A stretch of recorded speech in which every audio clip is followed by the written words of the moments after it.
সব অর্থে অভিভাবকহীন হয়ে পড়েছে বরাক উপত্যকা। পৃথকীকরণ ছাড়া কোনো সমাধান নেই বিডিএর।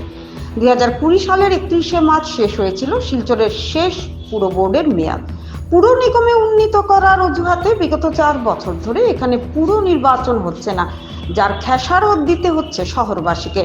অথচ একই সময়ে শিলচর ও ডিব্রুগড় পৌরসভাকে পুর নিগমে উন্নীত করার ঘোষণা করা হলেও ডিব্রুগড়ে এরপর পুর নির্বাচন হয়েছে, গঠিত হয়েছে পুর বোর্ড। গত বুধবার আনুষ্ঠানিকভাবে ডিব্রুগড় পৌরসভাকে পুর নিগমে উন্নীত করা হলেও শিলচরে এই প্রক্রিয়া এখনো 20 বাও জলে রয়েছে।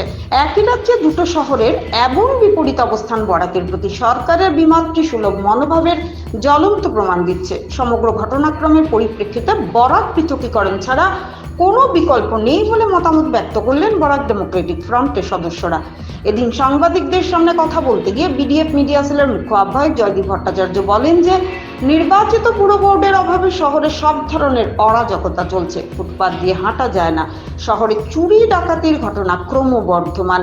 শোনা যাচ্ছে গ্যাসের পাইপলাইন বসাতে গিয়ে পানীয় জলের পাইপলাইন ফুটো করে দেওয়া হচ্ছে, যার জন্য নর্দমার দূষিত জল পানীয় জলের সাথে মিশছে। স্থানীয় প্রশাসনের ভূমিকা মোটেই সন্তোষজনক নয়। জনগণেরও অভাব অভিযোগ জানানোর কোনো রাস্তা নেই, কারণ স্থানীয় কোনো পুরো প্রতিনিধি নেই। তাই সব অর্থেই অভিভাবকহীন হয়ে পড়েছে এই শহর। জয়দীপ বলেন যে ইদানিং দেখা যাচ্ছে যে মুখ্যমন্ত্রী বরাকের ব্যাপারে সমস্ত গুরুত্বপূর্ণ সিদ্ধান্তের দায়িত্ব বরাকবাসীর কোর্টে ঠেলে দিচ্ছেন। বরাকবাসী চাইলে উড়ালপুল হবে, শিলচরের বিধায়ক সাংসদ চাইলে শিলচর পুরসভা পুর নিগমে উন্নীত হবে ইত্যাদি। এটা মনে রাখা দরকার যে শিলচরের সাংসদ ও বিধায়ক তাঁর দলেরই। তারা কি করছেন না করছেন তার দায়িত্ব কি মুখ্যমন্ত্রীর উপর বর্তায় না?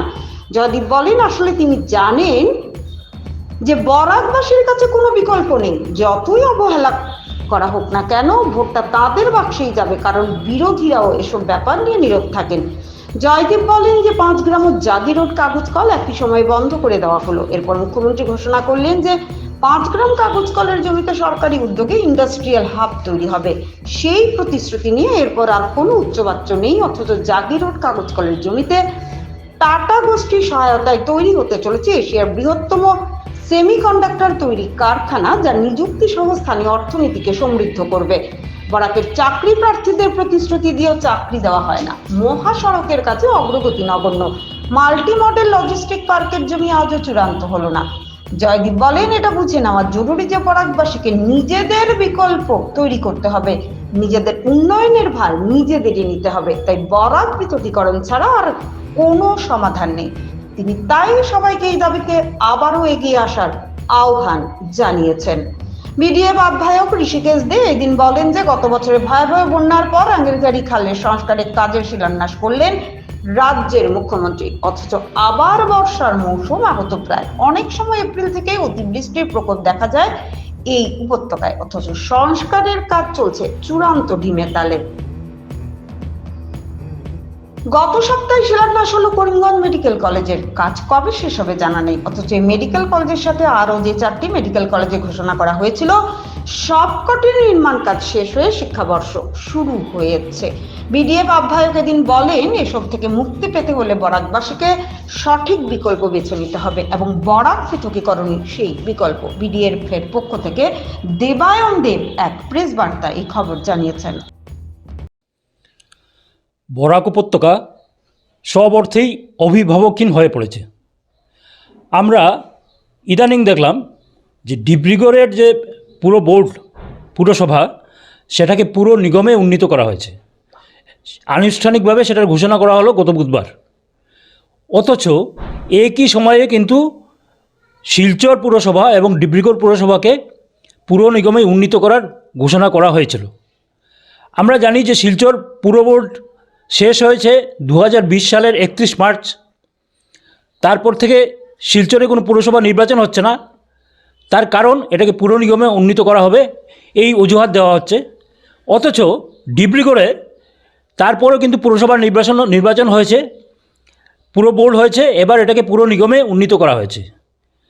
একই রাজ্যে দুটো শহরের এই ধরনের বিপরীত অবস্থান দেখে এটা স্পষ্ট যে এই উপত্যকার ক্ষেত্রে সরকারের মনোভাবটা কী। আমরা বলতে চাই যে মুখ্যমন্ত্রী যখনই কোনো বরাক উপত্যকা নিয়ে কোনো ব্যাপার আসে উনি কোর্ট হয় জনগণের দিকে ঠেলে দেন, না হয় বিধায়ক সাংসদদের দিকে ঠেলে দেন। উনি বলেছেন যে স্থানীয় বিধায়ক এবং সাংসদ চাইলেই শিলচর পুরসভাকে পুর নিগমে উন্নীত করা হবে।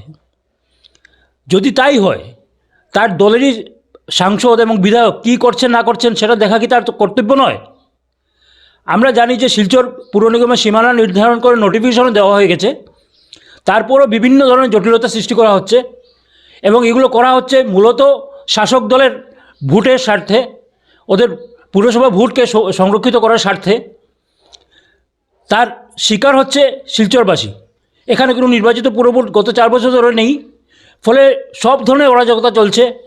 ফুটপাতে চলা যায় না, এখানে জলের পাইপের ভিতর দিয়ে আমরা শুনতে পাচ্ছি গ্যাসের পাইপলাইন ঢুকে যাচ্ছে। তো জনগণ কাকে বলবেন? কোনো নির্বাচিত জনপ্রতিনিধি নেই যাদেরকে তারা বলতে পারেন। এইসব অবস্থা থেকে মুক্তির আর কোনো উপায় নেই। একমাত্র উপায় হচ্ছে গিয়ে বরাককে পৃথকীকরণ করা, যাতে আমাদের নিজের কথা আমরা নিজেরা বলতে পারি। আপনারা একটা তথ্য জেনে নিন যে 5 গ্রাম পেপার মিলকে বন্ধ করে দেওয়া হলো, সঙ্গে জাগিরুট পেপার মিলকে বন্ধ করে দেওয়া হলো। মুখ্যমন্ত্রী প্রতিশ্রুতি দিলেন যে 5 গ্রামের যে জমিটা আছে সেখানে একটা ইন্ডাস্ট্রিয়াল হাব করা হবে। সেই প্রতিশ্রুতি মানে কোথায় রয়ে গেল? জাগিরুটের যে পেপার মিলের জমি, সেখানে টাটা গোষ্ঠীর সহায়তায় এশিয়ার বৃহত্তম সেমিকন্ডাক্টর প্ল্যান্ট তৈরি হয়েছে। তাতে এমপ্লয়মেন্ট হবে, তাতে স্থানীয় উন্নতি হবে। আপনারা বুঝতেই পারছেন যে বরাক উপত্যকার প্রতি কী ধরনের বৈষম্য করা হচ্ছে। মেডিকেল কলেজ, 5টা মেডিকেল কলেজের কথাই একসাথে ঘোষিত হয়েছিল, তার মধ্যে করিমগঞ্জ ছিল। বাকি সবগুলোর কাজ শেষ হয়ে কোর্সও শুরু হয়ে গেছে। যা 7 দিন হলো করিমগঞ্জের মেডিকেল কলেজের শিলান্যাস হয়েছে, এবারে কাজ কবে শেষ হবে আমরা জানি না। তো এই ধরনের অরাজকতার পরিপ্রেক্ষিতে আমরা জনগণকে বলবো যে আপনারা জিনিসটা বুঝুন যে পৃথকীকরণ ছাড়া আমাদের আর কোনো রাস্তা নেই। আমাদের উন্নয়নের ভার আমাদেরকেই নিতে হবে এবং সেই জন্য আমরা সবাইকে বলছি যে আপনারা পথে নেমে আসুন, আমাদের সাহায্য সহযোগিতা করুন, যাতে এই বরাক উপত্যকার ক্ষেত্রে একটা বিকল্প আমরা তৈরি করতে পারি। কারণ শাসক দল ভেবে নিচ্ছেন যে বরাক উপত্যকাবাসীর যেহেতু কোনো বিকল্প নেই, সেই জন্যই তারা যা খুশি করে যাচ্ছেন। তারা জানেন যে দিনের শেষে ভোটটা তাদের পকেটেই যাবে।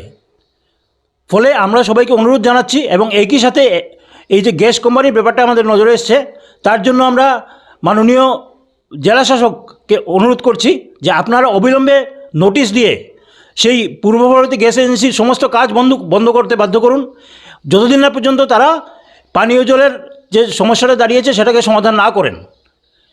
এই মর্মে আমরা জেলা শাসককে অনুরোধ জানাচ্ছি। সম্প্রতি যে শিলান্যাস হলো করিমগঞ্জ মেডিকেল কলেজের, আমরা বলতে চাই যে বিগত দিনেও আমরা শিলান্যাস অনেক দেখেছি। রাঙ্গিরখাড়ি সংস্কারের ব্যাপারে শিলান্যাস মুখ্যমন্ত্রী নিজে এসে করে গেছিলেন। কোথায় হয়েছে রাঙ্গিরখাড়ি?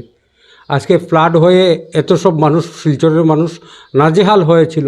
সেই ফ্লাডের দুর্গতি নিরসনে অনেক কথাই, অনেক প্রতিশ্রুতি আমরা শুনেছি, কোথায় হলো?